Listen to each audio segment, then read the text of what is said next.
have you ever been so bogged down by stress that you just forget about everything other than surviving yet another day? Because back in 2024, that was exactly where I was.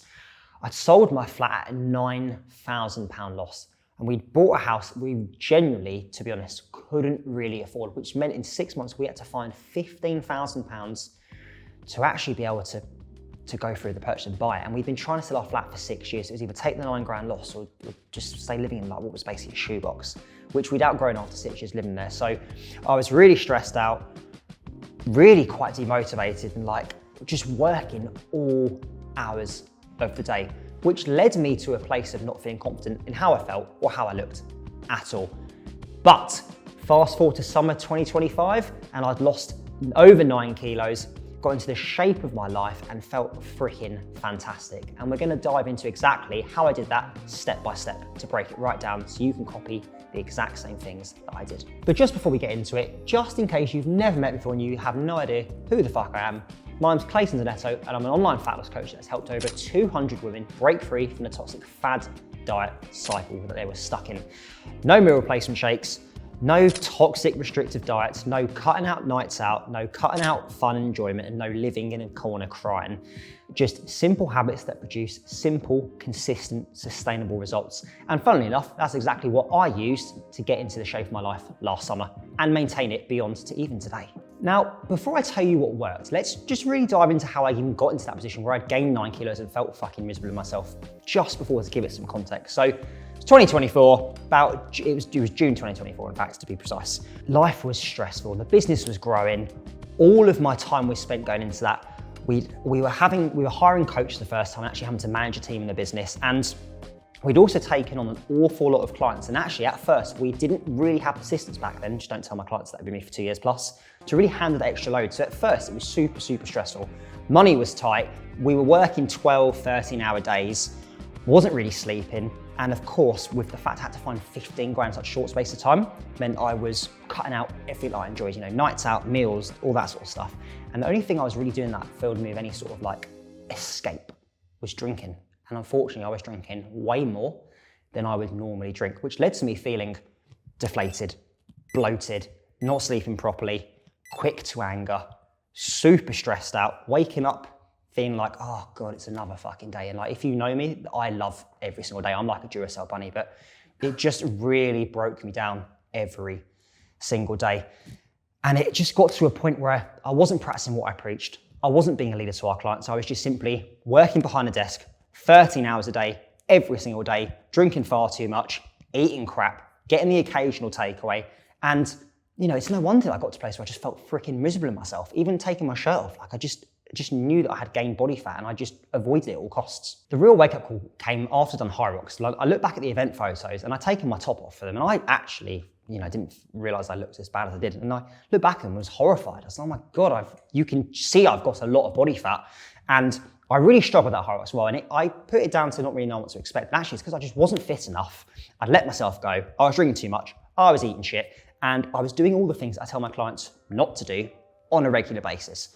So rather than sit there, whinge and bitch and be like, oh, when I was 18, it was so much easier and all that sort of jazz that a lot of people do, I just put a simple plan in place from January onwards, because by the time I realized I got the event photos back, it was the end of December, and just took simple actions, step by step, that I'm gonna run you through now, that got me dropping 9 kilos and feeling freaking amazing, and literally a few short months later. So first of all, I didn't start with a diet. I didn't even start on a crazy, crazy deficit. Most people think that to drop fat, they need to go in January super hard and live on salad and leaves only. But let me tell you this, that's not a lot of protein. Without a lot of protein, you're gonna feel hungry, your muscles won't look full and won't recover properly, you're not gonna build muscle, and you're gonna end up looking really skinny and weak whilst being starving every single second day. And no matter how disciplined you are, that's not gonna work. So what I did was I times my body weight in pounds by 13 to begin with, which gave me a calorie target of, roughly 2,250 calories, which meant that I had the energy to focus. I was still eating more than that as well, so I was still reducing my intake down, but I wasn't going drastic, which meant I could last the test of time. And this is something that we always see a lot of people go the other extreme and start off, on like a ×8 their body weight in pounds deficit, feel hungry, feel starving, feel like lethargic all the time, not do anything other than sit on the sofa and cry. And then they wonder why by 6 p.m. that day, the tub face first into a tub of biscuits. It just isn't how you want to be dropping fat. And over the first 4 weeks of doing this, I noticed that my energy levels were improving. I didn't feel sluggish anymore. The bloating was reducing, and actually I had the energy to go to the gym, had the energy to do my steps, and I had the want and the drive to drink my water, and I was sleeping better, and suddenly everything just felt so much easier. So those first 4 weeks, yes, whilst they were an adjustment, going from eating whatever the hell I wanted to making sure I was, not overeating all the time, it was bloody enjoyable. I still had chocolate, I still had the odd cake and crisps, and I still had the odd beer, but I didn't overindulge and have 10 beers. Now, after those first 4 weeks, most people would expect me to drop my calories and go absolutely crazy and beast mode it, but I didn't. I kept my calories exactly the same, but I increased my daily output. I was already doing 10,000 steps a day, and this was before we got Rooster as well. So this was when it was just me out for a walk to the shops or to, the beach or so on and so forth. We'd moved to the coast by this point. But I didn't. I just increased my steps from 10,000 steps a day to 12,000 steps a day, which took me an extra really 15 minutes a day on average. But what it meant is I could keep my calories higher because I was doing more daily movement. I was bringing myself into a calorie deficit slightly by just doing increased activity, but controlled and sustainable, not beast moding it, because it fit into my lifestyle. Then I also started to add on top of this after those first 4 weeks, as well as the 12,000 steps a day, 3 litres of water a day, which is what most people would call, it's boring, but the boring stuff works. What this meant is that I could focus on something else, so it felt new and it felt shiny. I could also stop mistaking hunger for thirst, because I drink quite a lot of coffee. I drink 3 cups a day, so 2 litres for me isn't enough because of the amount I'm going to be weeing out from having that much coffee. Now you could say, I could just reduce your coffee, but I'd rather probably stick a fork in my eye than do that, to be totally honest with you. And that's fine. There'll be some things you're willing to do and some things you're not willing to do. For me, taking down my coffees from 3 a day to 2 a day wasn't something I was willing to do, but I was willing to drink 3 litres of water, so at least I could make up for that water loss. And it makes my muscles look fuller in appearance, which is always nice, and meant that I was only eating when I was actually hungry, not when I was thirsty. And 3 litres a day for me now isn't too tough, but at the start it was quite tough. So it gave me another focus throughout the whole day.